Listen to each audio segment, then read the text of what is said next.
Pemirsa, pasca jembatan permanen akses utama warga yang berada di Desa Sukamenang, Kecamatan Karangjaya putus akibat diterjang banjir bandang, membuat aktivitas warga menjadi terhambat dan terpaksa menggunakan perahu untuk menyeberang ke perkotaan.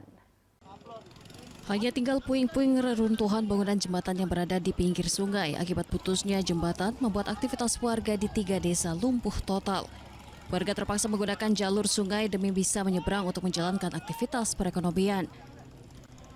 Terlihat perahu getek lalu lalang membawa penumpang yang hendak menyeberang sungai. Warga ramai-ramai secara bergantian demi bisa menyeberang. Selain itu, warga terpaksa mengeluarkan kocek atau uang sebesar Rp10.000 untuk ongkos jasa angkut getek yang mereka tumpangi.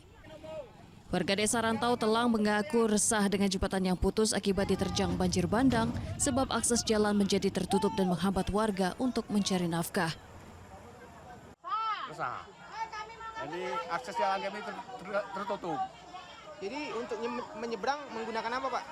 Ini adalah perahu ketek. Perahu ketek. Selain itu, 3 perahu milik TNI Kodim 0406 Lubuk Linggau diterjunkan guna membantu warga untuk menyeberangi sungai. Perahu yang diterjunkan oleh TNI Kodim 0406 Lubuk Linggau ini dapat ditumpangi warga secara cuma-cuma atau gratis. Jembatan yang putus, apabila ada masyarakat yang mau menyeberang kita layani, baik pengiriman logistik maupun mengevak yang sakit dan anak-anak kecil yang perlu bantuan. Perahu sendiri apakah dipungut biaya, Pak?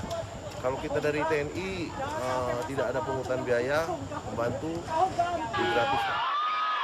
Sebelumnya, jembatan permanen yang dibangun pada tahun 1996 itu tak kuat menahan bertonton sampah bambu dan kayu yang datang akibat disapu air Sungai Rupit yang meluap.